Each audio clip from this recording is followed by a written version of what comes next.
Next topic है magnetic dipole moment. ये जो मैग्नेटिक डायपोल मोमेंट है ये बताता है कि कोई भी बार मैग्नेट कितना स्ट्रॉन्ग मैग्नेटिक फील्ड प्रोड्यूस कर सकती है या कितना पावरफुल मैग्नेट है वो। जिस मैग्नेट का मैग्नेटिक डायपोल मोमेंट ज्यादा होगा वो ज्यादा स्ट्रॉन्ग मानी जाएगी, और जिसका मैग्नेटिक डायपोल मोमेंट कम है वो वीक मैग्नेट मानी जाएगी फिर। ठीक है, जैसे ये कोई बार मैग्नेट है, सपोज करो ये जो बार मैग्नेट है, एक चीज तो ये याद रखनी है कि इसके दोनों पोल्स की स्ट्रेंथ हमेशा बराबर होगी। बार मैग्नेट की जो पोल स्ट्रेंथ होती है ना, दोनों पोल्स की जो स्ट्रेंथ होती है उसको हम स्मॉल एम से डिनोट करते हैं। तो स्मॉल एम यहां पे क्या है, pole strength, pole strength of the bar magnet. Pole की जो मैग्नेटिक फील्ड को प्रोड्यूस करने की जो स्ट्रेंथ है उसी को हम क्या बोल रहे हैं, पोल स्ट्रेंथ बोल रहे हैं। किस चीज पे ये डिपेंड करती है, तो ये क्रॉस सेक्शनल एरिया पे डिपेंड करेगी। जिस बार मैग्नेट का क्रॉस सेक्शनल एरिया ज्यादा होगा उसकी पोल स्ट्रेंथ भी ज्यादा होगी। मोटाई पे डिपेंड करती है। अगर कोई मैग्नेट पतली सी है तो उसका जो क्रॉस सेक्शनल एरिया है वो कम होगा तो उसकी पोल स्ट्रेंथ भी कम होगी। और कोई मोटी मैग्नेट है जिसका क्रॉस सेक्शनल एरिया ज्यादा है तो उसका पोल स्ट्रेंथ भी ज्यादा होगा। तो pole strength is directly proportional to cross sectional area. ठीक है ना, क्रॉस सेक्शनल एरिया पे डिपेंड करेगी। ये काफी इंपॉर्टेंट पॉइंट है, याद रखना है इसको। ठीक है, दोनों पोल्स को ज्वाइन करने वाली लाइन को हम क्या बोलते हैं, इसको बोलते हैं डायपोल एक्सिस।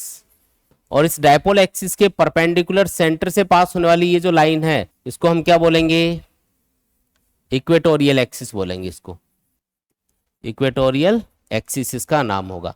जब भी आप कोई कैलकुलेशन करोगे तो कोई भी डिस्टेंस हो वो आपको हमेशा डायपोल के सेंटर से मेजर करनी है, इस मैग्नेटिक डायपोल के सेंटर से। डायपोल क्यों बोल रहा हूं, समझ में आया क्या इसको, क्योंकि इसमें एक नॉर्थ पोल है और एक साउथ पोल है, इसलिए इसको बोलते हैं मैग्नेटिक डायपोल।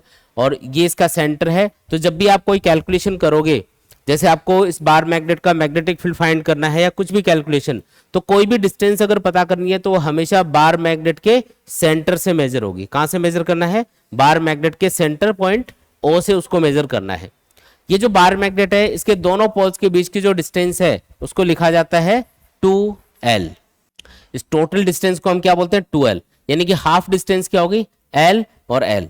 ये जो टोटल डिस्टेंस है इसको 2l क्यों बोला, इसको इसलिए 2l माना जाता है ताकि जब आप कैलकुलेशन करो और आपको बार मैग्नेट की हाफ लेंथ की जरूरत हो तो आप सिंपली उसको क्या लिख पाओ, l लिख पाओ। अगर आप टोटल डिस्टेंस l मान लोगे तो हाफ डिस्टेंस को क्या लिखना पड़ेगा, l/2।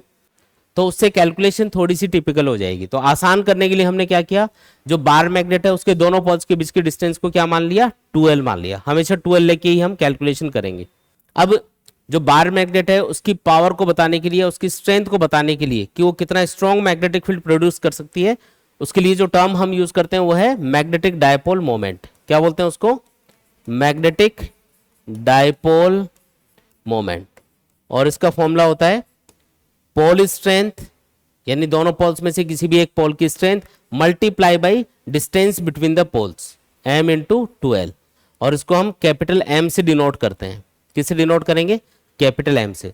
तो मैग्नेटिक डायपोल मोमेंट का फॉर्मूला क्या हो गया, pole strength multiply by the distance between the poles. ठीक है, दोनों पोल्स के बीच की डिस्टेंस को पोल स्ट्रेंथ से मल्टीप्लाई कर दो, आपके पास आ जाएगा मैग्नेटिक डायपोल मोमेंट। और ये एक वेक्टर क्वांटिटी है। मैग्नेटिक डायपोल मोमेंट क्या है, वेक्टर क्वांटिटी। देखो वेक्टर सिंबल लगाए तो इसकी डायरेक्शन भी होगी फिर, तो इसकी डायरेक्शन आपको याद रखनी है। जो मैग्नेटिक डायपोल मोमेंट है उसकी डायरेक्शन होती है हमेशा बार मैग्नेट के लिए साउथ पोल से नॉर्थ पोल की तरफ। ये जो इसका साउथ पोल है इससे नॉर्थ पोल की तरफ हम मैग्नेटिक डायपोल मोमेंट की डायरेक्शन कंसिडर करेंगे। साउथ पोल से नॉर्थ पोल की तरफ लेनी है डायरेक्शन। किधर से किधर लेनी है बोलो, south pole to north pole. जो साउथ पोल है उससे आपको नॉर्थ पोल की तरफ डायरेक्शन कंसिडर करनी है, किसकी, मैग्नेटिक डायपोल मोमेंट की। ठीक है, ऐसा यूनिट भी इसकी याद रखो, बहुत बार पूछते हैं एग्जाम में। ऐसा unit of magnetic dipole moment, ऐसा यूनिट होती है इसकी एम्पियर मीटर स्क्वायर या फिर जूल पर टेस्ला। दो यूनिट होती है इसकी, या तो एम्पियर मीटर स्क्वायर आप यूनिट यूज करोगे या फिर जूल पर टेस्ला। ये दो यूनिट आप याद रखो। ठीक है, और पोल स्ट्रेंथ की यूनिट क्या होगी, ये जो पोल स्ट्रेंथ है इसकी, तो इस फॉर्मूले से हम इसकी यूनिट बना रहे हैं। देखो स्मॉल m इक्वल टू क्या लिख सकते हैं, स्मॉल m इक्वल टू आ जाएगा कैपिटल M, यानी कि magnetic dipole moment divided by 2l। अच्छा, ये जो मैग्नेटिक डायपोल मोमेंट है इसकी यूनिट अभी हमने बताई एम्पियर मीटर स्क्वायर। और जो 2l है, 2l एक्चुअल में क्या है, डिस्टेंस, और इस डिस्टेंस की ऐसा यूनिट क्या होगी, मीटर।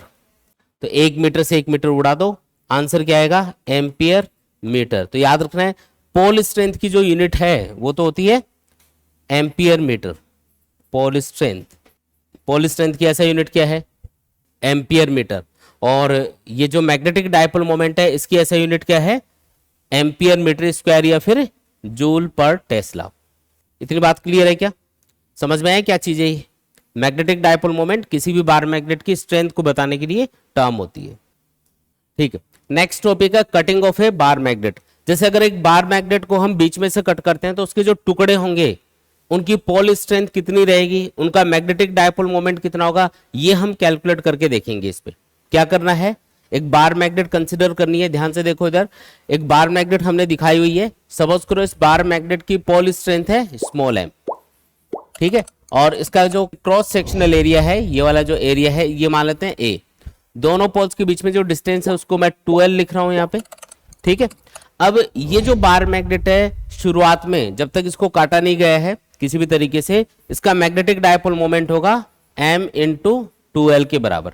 स्मॉल m का मतलब क्या है, पोल स्ट्रेंथ, और कैपिटल M का मतलब क्या है, मैग्नेटिक डायपोल मोमेंट। ठीक है जी। अब इसमें मैं पहला केस आपको बता रहा हूं। सपोज करो कि ये जो बार मैग्नेट है इसको आप लेंथ के परपेंडिकुलर बीच में से काट देते हो।